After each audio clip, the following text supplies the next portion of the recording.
Basketball at this time of year is front and center. We'll go around the NCAA tournament to get you up to speed on the opening day of the madness. It is First for Tuesday evening in Dayton, Ohio. But we also go around the association in the home stretch of this regular season. You'll blink, in about 3.5 weeks, we'll be at the start of the NBA playoffs. Just about 15 games left for every team around the NBA, which means those games become even more significant, not just to earn a playoff spot. We're pretty comfortable with the 10 teams in both the East and the Western conferences in terms of the 10 teams that will either see a playoff spot to start or a spot in the play-in tournament. But how is it going to look from the seed line? Will you be one of the 6 teams already into the postseason or have to battle it out 7 through 10 in the play-in tournament? That was front and center, DRS, yesterday in Philadelphia. The Sixers against the Miami Heat actually closed as a 2.5-point home favorite. No Joel Embiid, of course,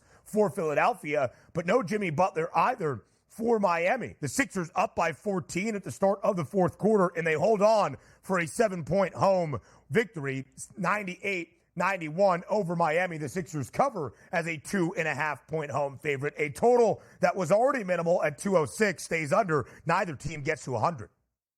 Yeah, no, great performance here by the Sixers. And I don't mean like, hey, that's a masterpiece with 98-91. Great performance. I mean, they just won a basketball game on their home court, and that's what they needed here. Because the one thing you want to do is you're anticipating Joel Embiid coming back. You're just trying to hang around, but you want to put Joel Embiid in the best possible position once you do make the playoffs if he's healthy, which means, hey, you lose the first game of the play and you're going home and Joel Embiid didn't get a chance to ramp up his activities throughout that series. So that's why it's important for the Sixers to stay through that 1 through 6, and they did that last night. But sometimes you take a look at the NBA and some things don't make that much sense. Now, also, an odds boost from the FanDuel Sportsbook yesterday on this game had 3 or more three-point shots made by Duncan Robinson, 3 or more three-point shots made by Maxey. Maxey hit that. Duncan Robinson didn't even make a three-point shot. This coming off a 30-point effort for Robinson. Yeah. How does he turn around and replay the people? 3 total points, which didn't even come from the three-point line, which only shot 1 3 and missed it here. Good performance by the Sixers on defense. They needed that victory. And again, questioning if you're just reading lines yesterday. The most eye-opening number on the board in the NBA yesterday, Ben, was the Sixers as a favorite at home against the Heat, and they handled their business.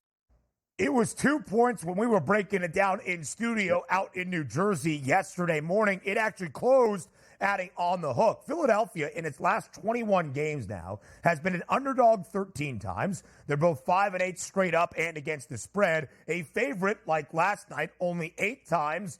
They are both 3-5 straight up and against the number. If they win in either position, favorite or underdog, they cover a number either outright or laying the points as a favorite. Miami had won 2 straight games entering yesterday's affair in Philadelphia. That short winning streak comes to a close. The streaks you need to pay attention to, the totals, 206 still stays under. Philadelphia under in 12 of its last 15 games. Miami under in 17 of its last 21 games. Both teams on a very, very heavy under trend. Last night in Indianapolis, we saw an under as well, and we saw an underdog win outright, 108-103. Cleveland was booked as a 6.5-point dog. In Indy, they win by 5. Total of 226.5 does stay under the mark as well.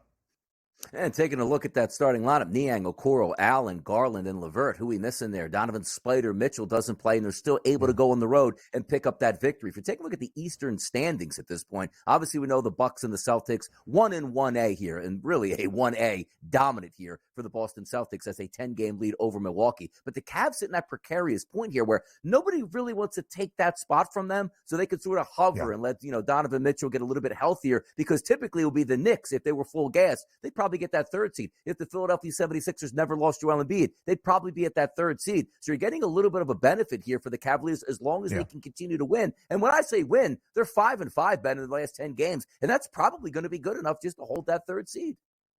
And Cleveland has been great as an underdog this year. The Cavs now 13-10 against the spread. 11 of those 13 covers, an outright victory. Indiana has also been sensational as a dog, 20-13-2 against the number, but as a favorite, not nearly as good. 15-18-1 ATS. Know those numbers by the time you reach the postseason. It's not just covering spreads, but what is anticipated from the odds outcome, and how do you match those expectations. By the way, the Pacers, who went over in 14 of their first 15 games this year, we were accustomed to seeing in the first half of the season, totals at 245 plus for Indiana, have now gone under in 10 of 13, and last night's total just 225 and a hook. So Cleveland sits there in the 3 spot. They're a game behind Milwaukee, who is now 9 games behind, or even more than that, behind the Boston Celtics, make it 10 games behind the Boston Celtics as the C's win at home for the 31st time this year and cover